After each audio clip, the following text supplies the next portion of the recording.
चलिए, तो हम सवाल का सलूशन देखते हैं जो पिछली क्लास में बात हुआ था। सवाल ये था कि एक रेक्टेंगुलर कॉइल है, आयताकार कुंडली है,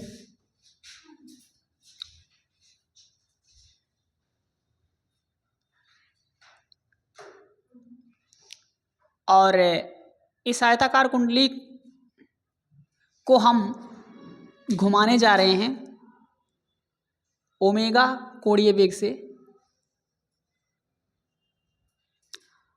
और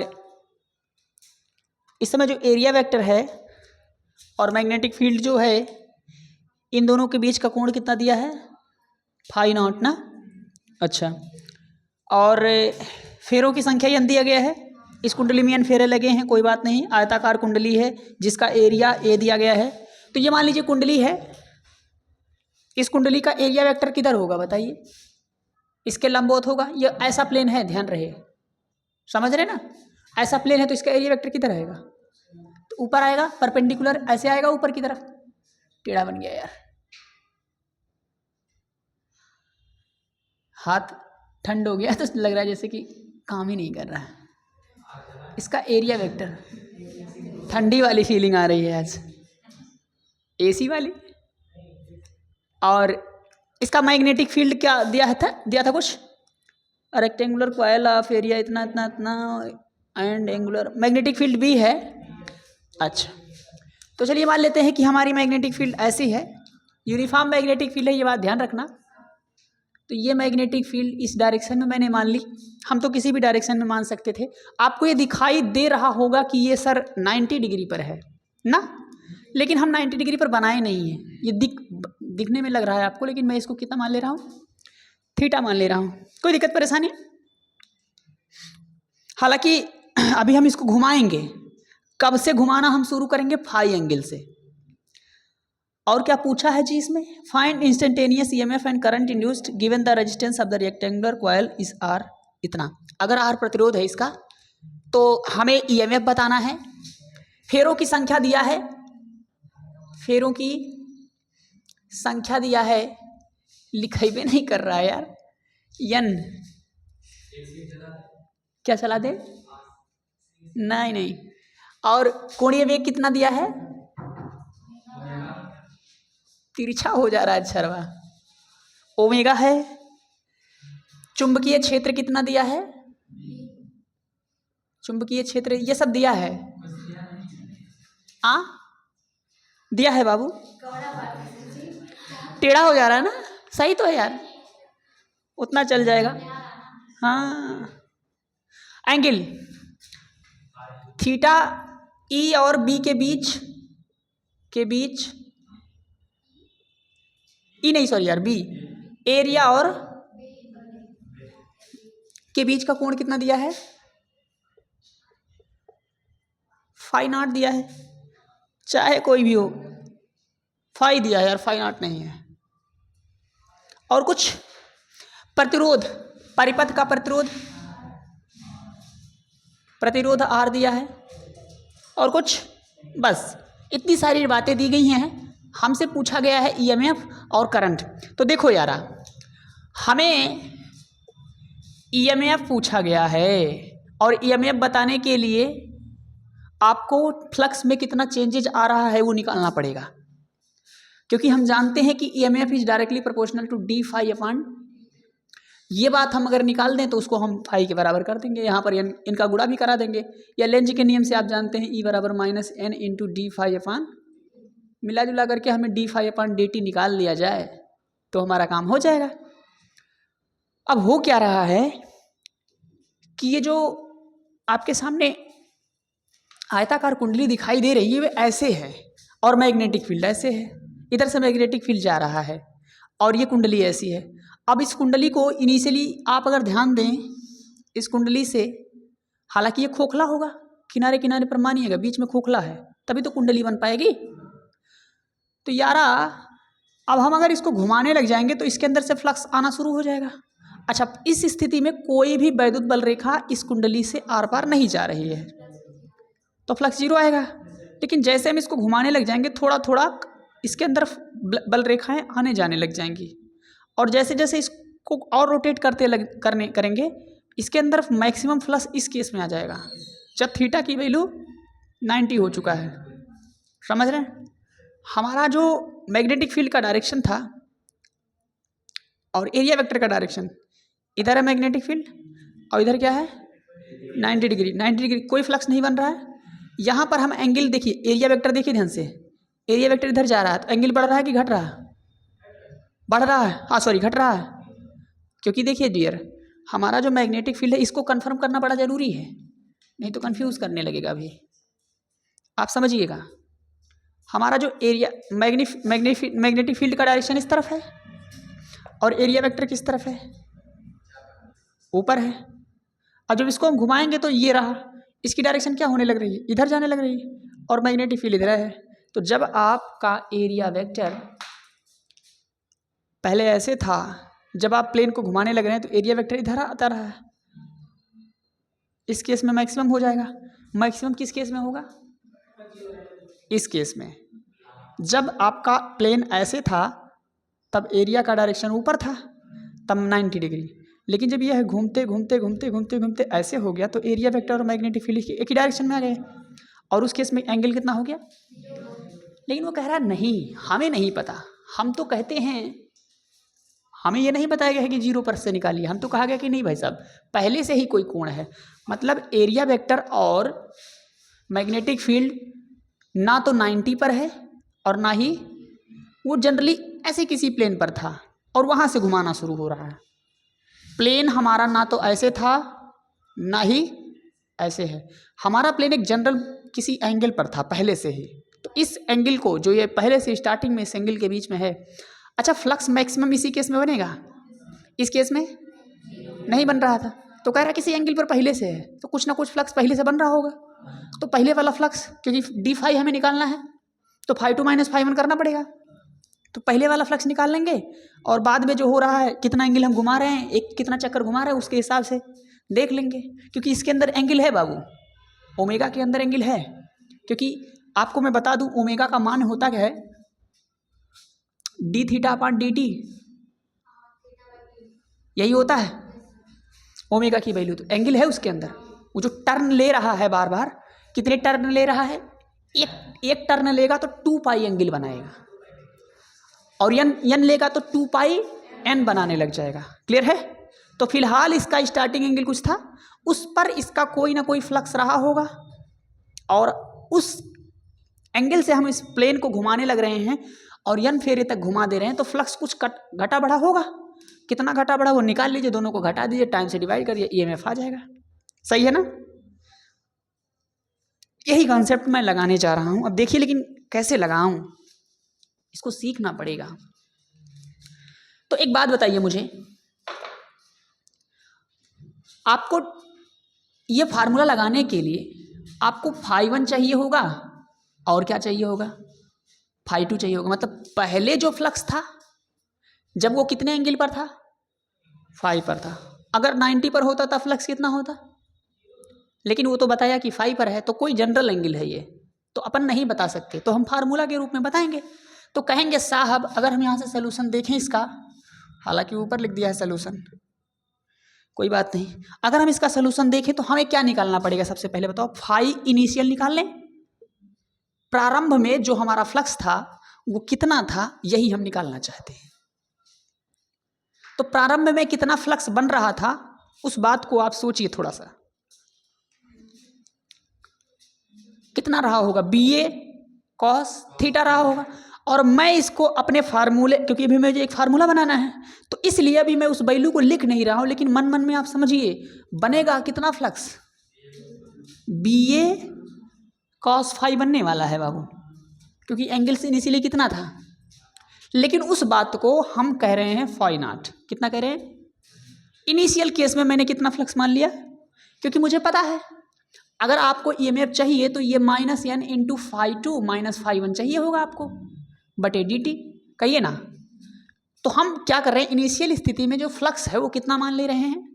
अच्छा, उस फ्लक्स को निकालने का फार्मूला सामने रहा, क्योंकि मुझे सवाल नहीं करना है, मुझे डेरिवेशन करने जा रहा हूँ। अभी आपके सामने मैं सवाल नहीं कर रहा हूँ, एक तरह से कहिए तो कॉन्सेप्ट है ये। मतलब ये जो आगे फार्मूला आ रहा है वो कहाँ से आ रहा है? वो आ रहा है 11th के एक चैप्टर था सिंपल हार्मोनिक मोशन, वहाँ से आ रहा है, ठीक है ना। तो ये सवाल वहीं का है। इस सवाल के माध्यम से मैं आपके सामने जो फार्मूला किताब में डायरेक्ट आ रही है उसको ना ला करके सवाल दिया, उस सवाल के माध्यम से उसी बहाने एक मेरा सवाल हो जाएगा और एक कॉन्सेप्ट आपके दिमाग में चला जाएगा। तो लाले इनिशियल स्थिति में कितना फ्लक्स माना जा रहा है? चलिए मान लेते हैं 5 नॉट। अच्छा ये कब है? जब हमने इसको चलाना शुरू किया होगा। हमारे पास कोई भी टाइम नहीं है, अभी टाइम कोई नहीं बीता है। ये टी फॉर क्या है? टाइम, ठीक है, ये टाइम है भैया, टी फॉर टाइम। अभी हमारे पास मतलब जस्ट जब से हम कंसीडर कर रहे हैं अपनी कुंडली को, तब इसका फ्लक्स कितना है? अच्छा जब हम इसको n चक्कर घुमा लेंगे तो कुछ टाइम बीत जाएगा, बीत जाएगा कि नहीं बीत जाएगा? अच्छा एक बात बताइए, कोणीय वेग का एक फार्मूला पढ़े थे ना, ओमेगा बराबर क्या होता है? थीटा अपान टी, 11 में पढ़े थे। कोणीय वेग है ये। लीनियर वेलोसिटी क्या होती थी? v बराबर s बटे टी, विस्थापन बटे समय। होता था कि नहीं बताओ? ये भी सदिश राशियां हुआ करती थी, ये भी सदिश राशियां हैं। हाँ तो लाले अगर आप लीनियर वेलोसिटी बताते हैं तो डिस्प्लेसमेंट अपान, अगर यहाँ से आपको कोई पूछे कि कितना दूरी चले हो तो कैसे बताओगे? दूरी कोई पूछ ले तो क्या कर दोगे? एस बराबर वी इंटू टी कर दोगे, वी टी। अब अगर तुमसे कोई पूछ ले नहीं साहब हमारा कुंडली ओमेगा से घूम रहा है और कुछ टाइम बीता है, टी टाइम बीत गया है, तो बताइए कितना एंगल घूम गया होगा?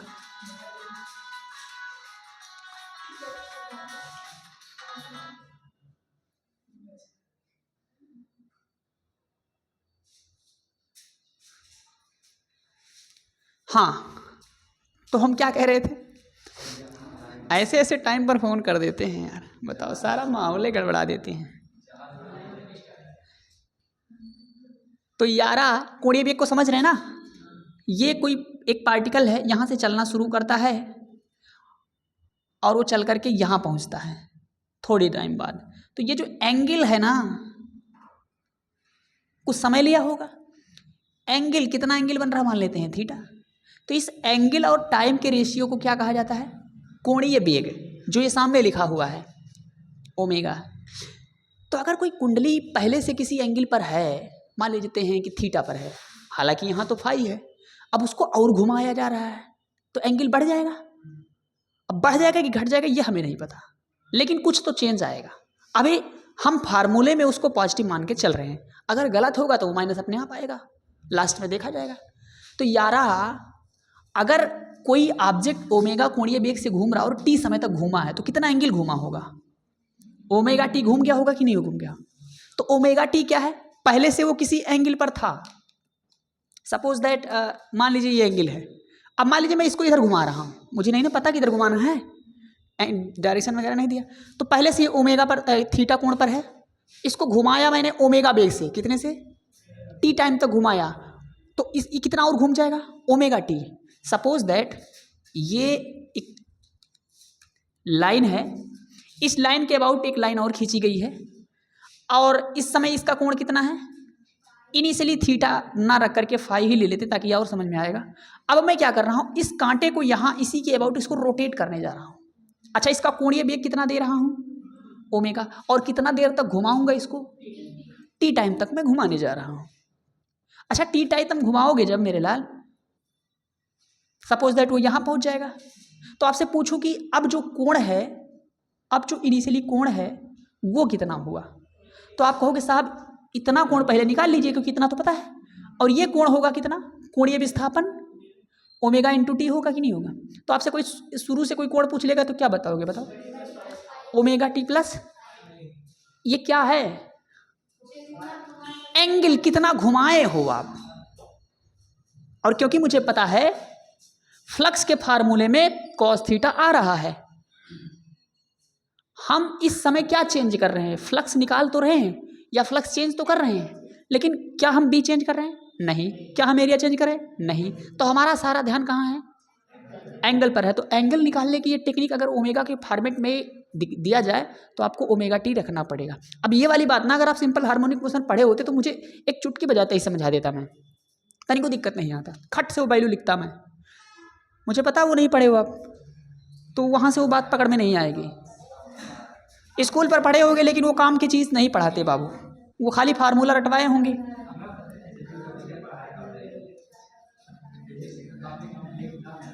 चलिए, और गलती उनकी नहीं आपकी भी है, आप पढ़ना भी नहीं चाहते, चिंता मत करिए। मुद्दे की बात तो ये है। अब मैं क्या कर रहा हूं, आफ्टर कुछ समय बीता दिया, घुमा रहे हैं उसको, तो after T time, after T time, तो मेरे लाल जो फाई होगा उसे मैं निकालने जा रहा हूं। वो तो मुझे पता नहीं क्यों लगता है बी ए कॉस थीटा होना चाहिए था, लेकिन थीटा की जगह पर मैं क्या रखूं?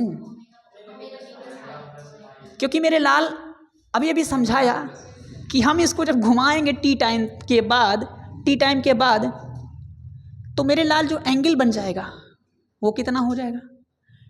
ओमेगा टी प्लस, इसे कहीं देखा होगा आपने? कहाँ देखा है? हाँ, ये उसी चैप्टर में था। हाँ, 11 में ही था, ये सिद्ध करवाया गया था। अभी मैं भी करवाऊंगा, आप चिंता ना करें। हाँ सर, हम तो बहुत बड़े वाले हैं, चिंता हमारे दुश्मन करते हैं, हम कहाँ करते हैं। इतनी बात समझ में आई? तो ये हमारा फाई है और ये फाई नॉट है इनिशियल कंडीशन में। अगर मैं आपसे पूछूं कि शुरू में कितना फ्लक्स था? Phi not. बाद में फ्लक्स कितना हो गया? B A cos omega t plus. तो आप मुझे कोई, आप तो मैं निकाल दो सकता हूँ सब कुछ। अब मुझे क्या चाहिए होगा? लेंज नियम लगा दूंगा और काम है जाएगा।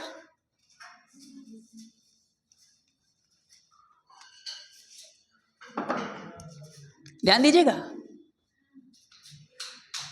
फ्रॉम, चूंकि ऐसा लिख देते हैं, चूंकि ईएमएफ बराबर बताना जरा, तो इंस्टेंटेनियस अगर हम निकाल रहे हैं तो इंस्टेंटेनियस पूछा भी है, तो क्या हो जाएगा? माइनस का एन इंटू डी फाइव अपन डी टी होगा क्या? पक्का? तो ये जो फ्लक्स है ये स्टार्टिंग में था, अरे कहो ना, और ये जो फ्लक्स है टी टाइम के बाद वो जनरल पॉइंट पर है कि नहीं है? अरे भैया, जब आप किसी चीज को घुमा दिए, अरे यार कहाँ मैंने कोई वैल्यू रखी है क्या? किसी जनरल पॉइंट पर ही तो जाके पहुंच गया होगा वो पहले से कहीं था, वो भी पहला वाला पॉइंट भी जनरल ही था और ये भी जनरल है, क्योंकि कोई वैल्यू नहीं ली गई है, मुझे नहीं पता, लेकिन ये ज़्यादा अच्छा लगेगा आपको क्योंकि इसमें ओमेगा टी का फंक्शन भी आ गया है। आप कितना जोर से घुमा रहे हो उसकी वैल्यू रखिए, और इस वाले वैल्यू को अगर आपसे कोई पूछे कि इंस्टेंटेनियस निकालना, तो दो वैल्यू तो चाहिए नहीं होगा, हमें चाहिए होगा एक ही वैल्यू। तो हम क्या करने जा रहे हैं? हम नीचे वाली वैल्यू पुट करने जा रहे हैं। आफ्टर टी टाइम आपके पास जो फ्लक्स आया है वो आया है B A cos omega t plus, वो मैं वहाँ रखने जा रहा हूँ। अच्छा, चाहे तो हम इसको भी रख सकते थे, लेकिन उतना बढ़िया हमें फार्मूला मिलेगा नहीं अभी, क्योंकि इसके अंदर हमें ओमेगा टी और ये फाइव वाई के फंक्शन एक साथ चाहिए थे। तो मैं चाह रहा था कि ऐसा कुछ वैल्यू आए, तो इसलिए मैं नीचे वाली वैल्यू लेने जा रहा हूँ। तो ये भी एक जनरल वैल्यू है और ये भी जनरल वैल्यू है, क्योंकि कहीं पर कोई पता तो है नहीं, फाइव भी नहीं पता है ना, तो आपको ओमेगा टी पता है, तो यहाँ पर वो वैल्यू पुट करिए तो माइनस एन इंटू डी अपान डी टी, और ये हो जाएगा बी ए कॉस, इसको ना मजला ब्रैकेट बना, cos omega t plus five. अब इसका क्या करूं मैं? डिफरेंशिएशन करिए तो जरा, तो क्या होगा बताइए फटाफट। तो बी ए कॉन्स्टेंट है, बाहर आ जाएगा, तो माइनस का एन बी ए आ गया बाहर, और कॉस का क्या हो जाएगा? Minus sign omega T, +5। हाँ जी, ये इसको मसाला मान लो, मान लिया, कास मसाला का साइन मसाला, अच्छा माइनस साइन मसाला, जिसको माना मसाला उसका फिर से करेंगे डिफ्रेंसिएशन। तो ओमेगा टी के सापेक्ष करेंगे तो कितना आएगा, ओमेगा आएगा, और फाई का तो कितना हो जाएगा, वो मामला खत्म। तो यहाँ से आ जाएगा एन बी ए ओमेगा, और ये प्लस हो जाएगा, यहाँ से क्या आ जाएगा, साइन ओमेगा टी प्लस, तो ईएमएफ आ गया मेरे लाल, पॉजिटिव आया कि निगेटिव, ईएमएफ पॉजिटिव आ गया। अब हमसे क्या पूछ, अच्छा मैक्सिमम अगर पूछ ले तो, अगर सवाल वाले ने हमसे मैक्सिमम वैल्यू पूछा तो देखो भाई साहब, साइन के मैक्सिमम वैल्यू पर ये वैल्यू मैक्सिमम हो जाएगी। अच्छा इसकी मैक्सिमम वैल्यू कितनी हो सकती है, 1 हो सकती है, उससे ज़्यादा तो होगी नहीं। तो फॉर मैक्सिमम अगर आपसे कभी कभी सवाल में पूछ लेगा ऐसे, तो मैक्सिमम वैल्यू क्या होगा, NABA, अरे मैं क्या लिख रहा हूँ, ABN, चलो ठीक है यार, NBA, यही मैक्सिमम वैल्यू है ना, हाँ जी, NBA ये मैक्सिमम वैल्यू है किसकी।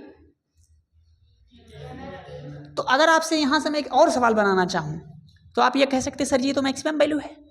यहाँ देखिए ध्यान से, तो E बराबर E मैक्स, ये मैक्सिमम वैल्यू ही तो है। अरे लाले, तो इस जगह पर हम E मैक्स लिख सकते हैं, तो E मैक्स इंटू कितना आ गया, साइन ओमेगा टी +5। यहाँ से क्या करना चाहते हो सर, क्योंकि देखो मैक्सिमम वैल्यू तो चेंज नहीं होगी, मैक्सिमम वैल्यू तो जो होगी वो मैक्सिमम है। अब यहाँ से डायरेक्टली समझ में आ रहा है E किसका फंक्शन है, साइन का। अच्छा यहाँ E किसका फंक्शन था, N का, B का, A का, ओमेगा का, और दुनिया भर का नौटंकी। हालांकि अगर आप होशियार हैं तो आपको पता है ना तो N बदल रहा है, ना B बदल रहा है, ना एरिया बदल रहा है, ना ओमेगा बदल रहा है, तो फिर पक्की बात है कि ये सब कांस्टेंट हो गए। तो E डायरेक्टली फंक्शन किसका है, साइन ओमेगा टी का। तो आपको एक काम दिया था पिछले टर्म पर, कहा था जाके आप फंक्शन का और हाँ देखे थे,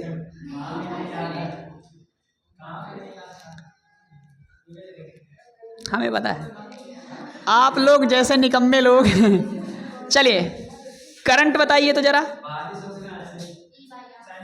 तो E बाई कितना हो जाएगा, हम लोग E बाई आर कर देंगे तो हमें करंट मिलने लग जाएगा।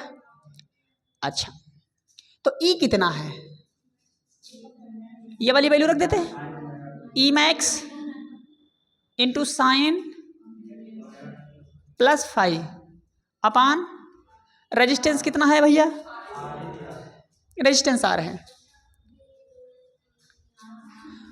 अगर E मैक्स है और रेजिस्टेंस R है तो उसको क्या लिख दोगे बताओ तो जल्दी से, क्या मैं इसको I मैक्स लिख दूं, अरे V बाई आर क्या होता है, तो यहाँ साइन ओमेगा टी, सब फार्मूला है, हाँ सब फार्मूला, सबसे न सवाल लगेगा और याद नहीं करना है, ये मजे की बात ये है। ऐसे कैसे, अगर याद करना पड़ेगा तो हम किस लिए हैं, सही बात है ना, इतने सारे फार्मूले अगर हमें याद करने होते तो हमारी क्या ज़रूरत होती, वो याद नहीं करना है, वो सब मैं देख लेगा। आप तो बस पर्ची बना के नहीं दूंगा बे, कैसे कैसे पाप करवाओगे मुझसे आप लोग। अब यहाँ से बहुत सारी बातें करनी है मुझे, ढेर सारी बातें। अब वो ढेर सारी बातों को करने के लिए आपके पास वो जो पिछली वीडियो में बाहर नहीं बात करनी है, यही बात करनी है। अब यहाँ पर पुराने दिनों को थोड़ा याद करते हुए, ऑनलाइन वाले भी जान ले भाई, अरे ऑनलाइन वाले भी हमारे साथ जुड़ जाएंगे कुछ दिनों में, चिंता मत करो। तो लाले हमको क्या आना चाहिए अब यहाँ पर, अब हमको यहाँ फंक्शन की जानकारी होनी चाहिए और उसके अलावा ग्राफ की जानकारी होनी चाहिए, क्योंकि अब मैं वन ग्राफ बनाने जा रहा हूँ। तो तुम नीचे क्यों मुड़ कर रहे हो, नहीं देखा वीडियो, पीछे नहीं देखा, वो क्यों, फोन स्विच ऑफ हो गया, डिस्चार्ज हो गया क्या, 3 दिन से लाइट नहीं आ रहा था।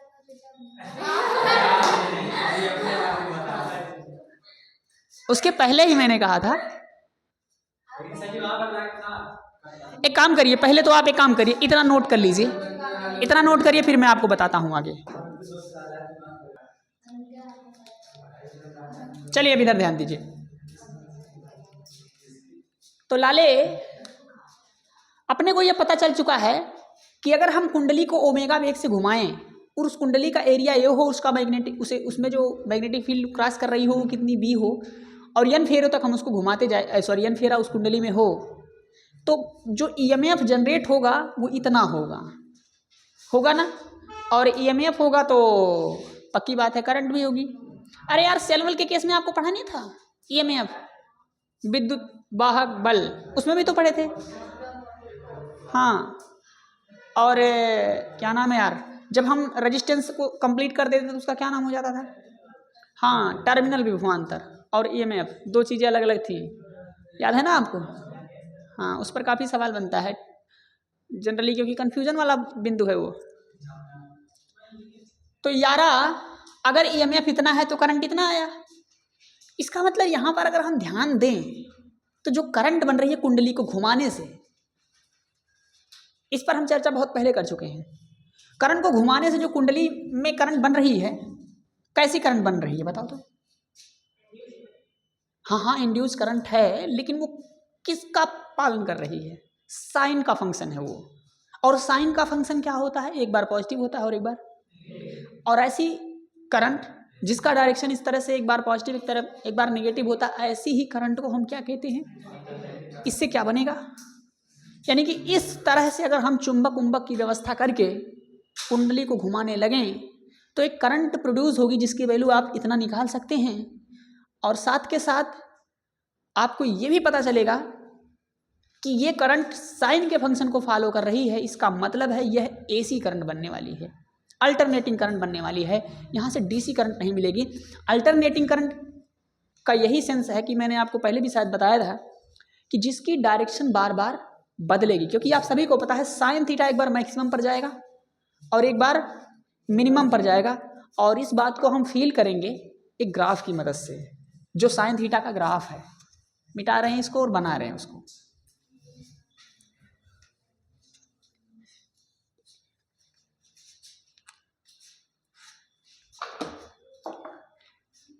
हम ग्राफ बनाएंगे भैया, बारिश शुरू हो चुकी है, बधाई हो आप सभी का।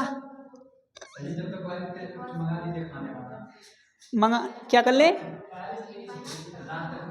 खाने वाला मंगा ले। ये पापी खाने के चक्कर में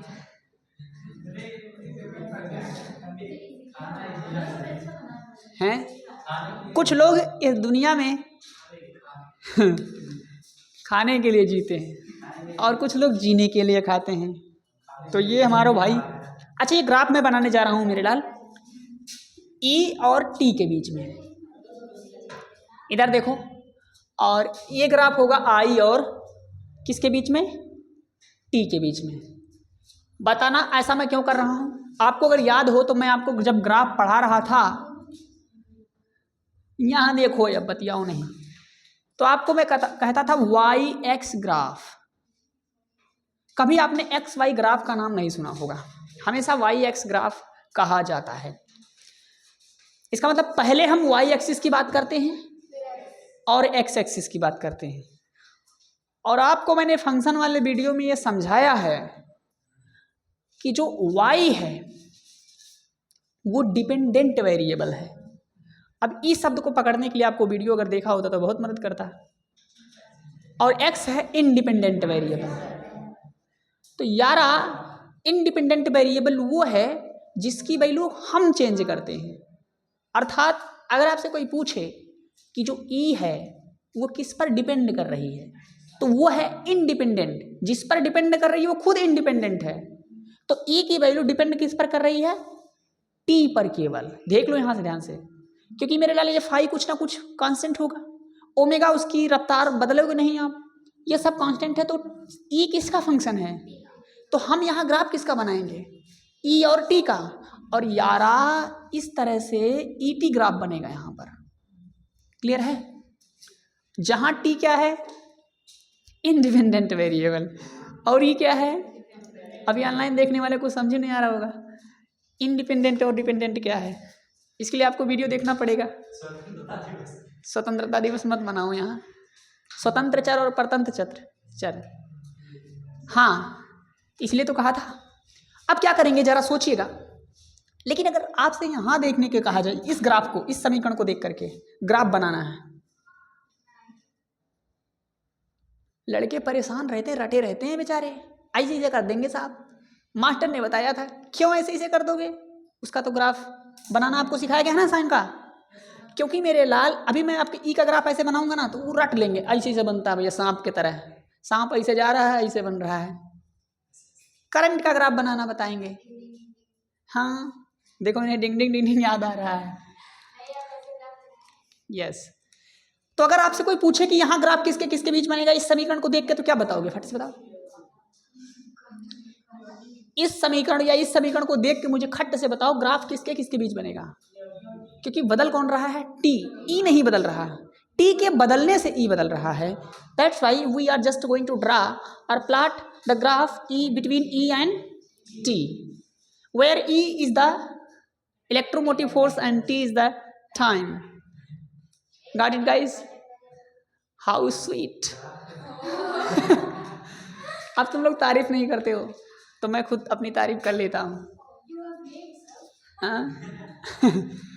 अच्छा एक बात बताओ यार, अगर आपसे, इधर आओ, अगर मेरा फेज एंगल इनिशियली 0 रहा हो, मतलब उसको मैं किस पैरेलल है, कुछ सिचुएशन ऐसा है, मेरा क्या, यहां मैं लिख रहा हूं फाई, अंदर क्या है? फाई है ना। यदि फाई क्या है गाइस?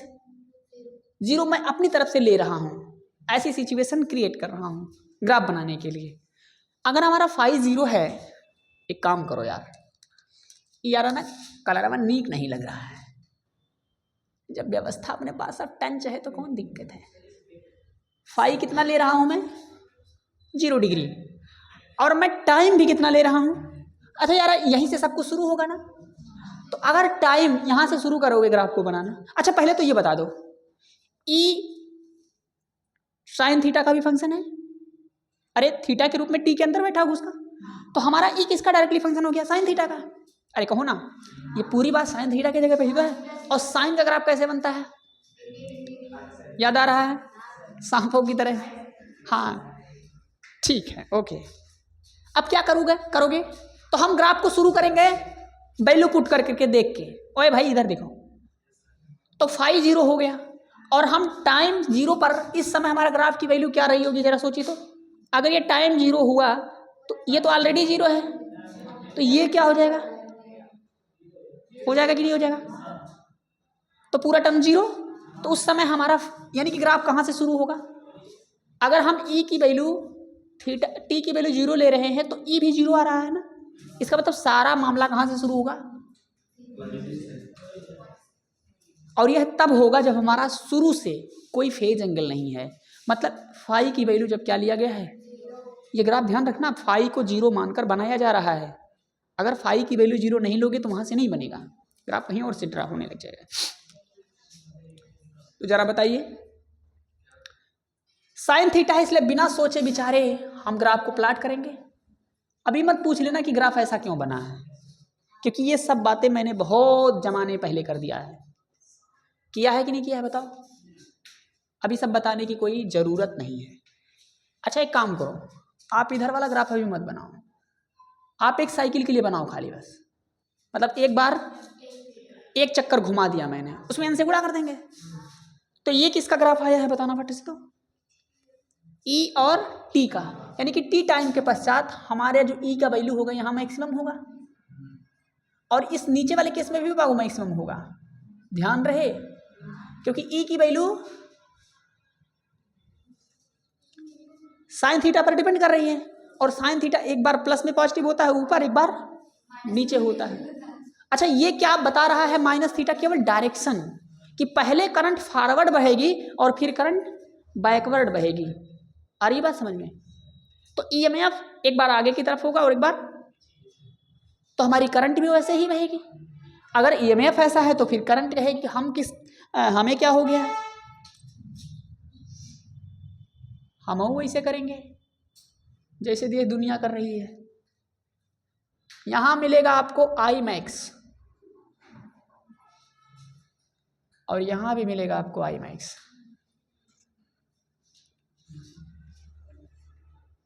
अगर आप चाहो तो इसका वो लिख लीजिए, क्या नाम है जी, ई। ये जो ग्राफ है, इस ग्राफ का जो समीकरण है ई बराबर E max into sine omega T को मान करके ये बनाया जा रहा है, क्योंकि फाई को मैंने ऑलरेडी क्या मान लिया, और ये किसको मानकर बनाया जा रहा है बाबू, आई बराबर I max into sine omega.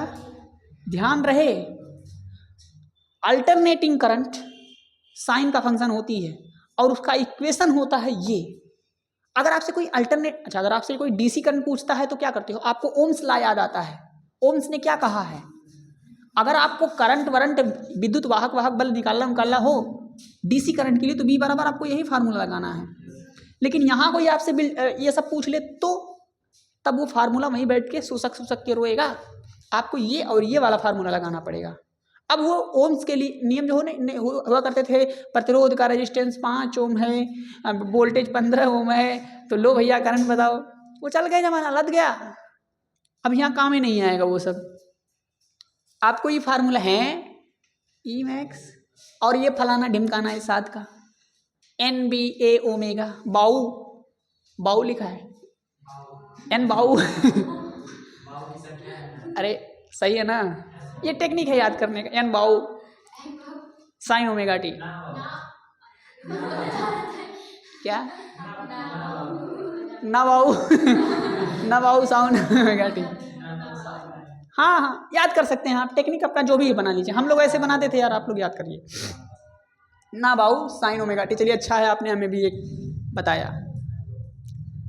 काफ़ी ज्ञानी हो गए हो आप लोग हमारे साथ रह करके। चलिए